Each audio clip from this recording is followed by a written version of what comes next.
You can book your Flixbus tickets using the Flixbus app because the app is really handy, and I'd recommend that you download it because you can also see the map for your allocated seats. I noticed that most people who were boarding didn't know where there was seating and had issues finding their seats. When you board the bus, you simply provide this QR code, and don't worry if you don't have data. You can download a PDF version, as well as Flixbus provides free Wi-Fi on board, so you can use their free Wi-Fi to scan your tickets. The first red flags with using Flixbus was that even though I had booked it weeks in advance, days in advance, there were multiple times they had cancelled and readjusted my booking. What they had done was change the seat number that I was initially allocated, and they had tried to call me, but I didn't answer because the number showed up as a scam caller.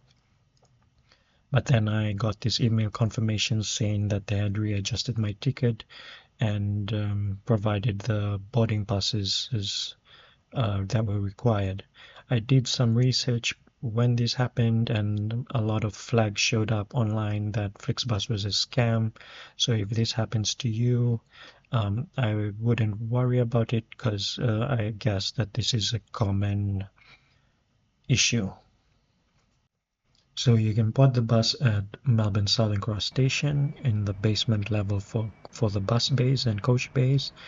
The Flixbus is located at Bay 56 and 57. It's marked as reserve. There's no information on the screens regarding Flixbus, so that was annoying. And the bus itself showed up late. It arrived during the departure time, which is at 10:05, and we departed 30 minutes later. So at 10:30 we departed. In terms of the seat, there's a footrest. Seats can actually be reclined. Our driver didn't mention that. There's a light as well as aircon control. In terms of the toilet, there's a hand dryer, hand basin. There was issues with flushing the toilet. Some people didn't flush it, but there was toilet paper provided. This was our first stop at Albury. We stopped here for 10 minutes. People were allowed to go outside to stretch, but it was just basically a driver changeover. The next station, the longest stop, was at Canberra Jolimont Tourist Centre. Here we stopped for 30 to 40 minutes.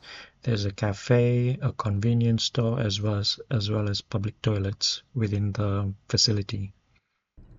So in Sydney, there's actually 3 stops. The first stop is at Sydney Airport International Terminal, then the domestic terminal, and finally finishing off at Sydney Central Station.